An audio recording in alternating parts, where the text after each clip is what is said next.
Friends வணக்கம் and welcome to amazing thoughts of me. இன்றைக்கி நம்ம இந்த வீடியோவில் என்ன பார்க்க போகிறோம் அப்படின்னு பார்த்தீங்கன்னா, பிக் பாஸ் வந்து 2 ப்ரோமோ ரிலீஸ் பண்ணியிருக்காங்க. இதில் ஃபர்ஸ்ட் ப்ரோமோவில் பார்த்தீங்கன்னா, பார்வதி வந்து டீலக்ஸ் ரூமில் இருக்கிற குப்பையை வந்து எடுக்க சொல்கிறாங்க. அவங்க என்ன சொல்கிறாங்கன்னா, இதெல்லாம் என் வேலை கிடையாது அப்படின்னு சொல்கிறாங்க. அதுக்கு உடனே ஆதிரி சொல்கிறாங்க, அப்போ நாங்கள் கட்டி வச்சா எடுத்துகிட்டு போயிடுவீங்களா அப்படின்னு சொல்லி கேட்குறாங்க. அப்புறம் கனியக்கா வந்துட்டு, இதுக்கு முன்னாடி இருக்கிறவங்கலாம் இதை கரெக்டாக தானே பண்ணாங்க, இப்போ நீங்கள் ஏன் பண்ண மாட்டேங்கிறீங்க? நீங்கள் நல்லா நோட்டீஸ் பண்ணி பாருங்கள், கரெக்டாக வந்து பார்வதி பேசிகிட்டு இருக்கிற இடத்துல கனியக்கா வந்தாங்க அப்படின்னா, கனியக்கா வந்தோடனே இவங்க அப்படியே இவங்க பாயிண்ட்டை வந்து வச்சுட்டு கிளம்பி போயிடுவாங்க. ஏன்னா அவங்களால வந்து அவங்களுக்கு பதில் சொல்ல முடியாது. அதே தான் இன்றைக்கி நடந்துச்சு. அதுக்கப்புறம் லைவில் பார்த்தீங்கன்னா, இன்றைக்கி நிறையா அது என்ன சொல்கிறது, செகண்ட் ப்ரோமோவாக வந்தது வந்து மார்னிங் லைவில் வந்தது. அதாவது எஃப்ஜே வந்து பார்வை சொல்கிறாரு, நீங்கள் டீ குடிக்காமல் வேலை செய்யணும் அப்படிங்கிறது. பார்வை நேற்றுக்கு மத்தியானத்துலேருந்து வேலை வாங்கிட்டு தான் இருக்காங்க.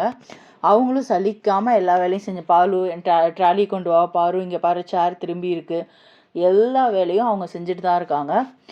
இன்றைக்கி காலையில் அவங்க என்ன சொல்கிறாங்கன்னா, நான் வேலையை செய்ய மாட்டேன்னு சொல்லலை, ஆனால் நான் டீ குடிச்சிட்டு வந்து வேலை செய்கிறேன் அப்படின்னு சொல்கிறாங்க. ஏன்னா பசியில் என்னால் செய்ய முடியாது அப்படிங்கிறதையும் அவங்க சொல்கிறாங்க. இதில் வந்து யார் சொல்கிறது கரெக்டு அப்படின்னு பார்த்தீங்கன்னா, என்னை பொறுத்த வரைக்கும் அவங்க சொல்கிறது கரெக்டு தான். ஸோ உங்களோட கருத்து என்ன அப்படிங்கிறத கமெண்ட் செக்ஷனில் சொல்லுங்கள். அதே மாதிரி எஃப்ஜே ஒரு பக்கம் காலையிலேருந்து என்னமோ சூப்பர் டீலக்ஸ் பவர் இவர்கிட்ட மட்டும்தான் இருக்கிற மாதிரி, இது வரைக்கும் இருக்கிறவங்கெல்லாம் அதை ஒழுங்காக யூஸ் பண்ணாத மாதிரியும், இவர் தான் அதை கரெக்டாக யூஸ் பண்ணுற மாதிரியும் காலையிலேருந்து சகட்டு மேனிக்கு வேலை சொல்லிகிட்ருக்காரு.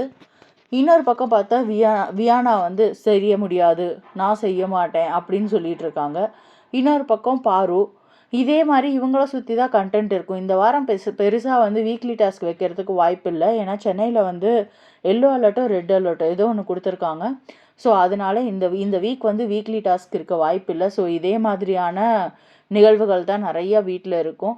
இது போன்ற அப்டேட்ஸ் வந்து உங்களுக்கு உடனுக்குடனே தெரியணும் அப்படின்னா என்னோடய சேனலை லைக் பண்ணுங்கள், ஷேர் பண்ணுங்கள், சப்ஸ்கிரைப் பண்ணுங்கள் ஃப்ரெண்ட்ஸ்.